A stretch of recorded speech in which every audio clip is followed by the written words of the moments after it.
ബഹുമാന്യനായ പ്രഷീദ് അവർ എന്നോട് പറഞ്ഞൊരു കാര്യമുണ്ട്. ഞങ്ങൾ അതായത് കോൺഗ്രസുകാരും BJP-യും തമ്മിൽ അന്തർധാരയുണ്ടെന്ന്. ഞാനൊന്ന് ചോദിക്കട്ടെ, പാറശാല വിട്ടാൽ രാഹുൽ ഗാന്ധിയുടെ ഫോട്ടോ വെക്കാതെ നിങ്ങൾക്ക് ഒരു സ്ഥാനാർത്ഥിയെ വിജയിപ്പിക്കാൻ പറ്റുമോ? ഒരു സ്ഥാനാർത്ഥിയെ ഇന്ത്യ മുന്നണിയിൽ നിങ്ങൾ ആരുടെ കൂടെയാണ്? ഞാൻ പറഞ്ഞുതരാം, മാലിന്യങ്ങളുടെ കണക്ക് പറഞ്ഞുതരാം. LDF-ൽ നിന്ന് BJP-യിലേക്ക് 2026-ൽ മാത്രം പുറത്തുപോയ LDF-ലെ മാലിന്യങ്ങൾ ഞാൻ വായിച്ചു തരാം.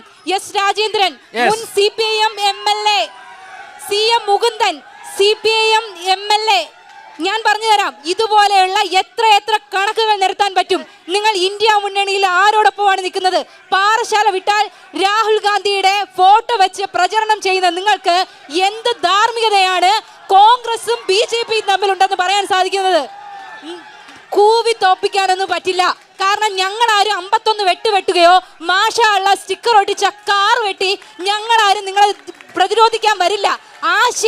ആശയം കൊണ്ട് കീഴ്പ്പെടുത്താൻ പഠിക്കാത്തിടത്തോളം കാലം നിങ്ങൾ ഇങ്ങനെ കൂവിക്കൊണ്ടേ ഇരിക്കും.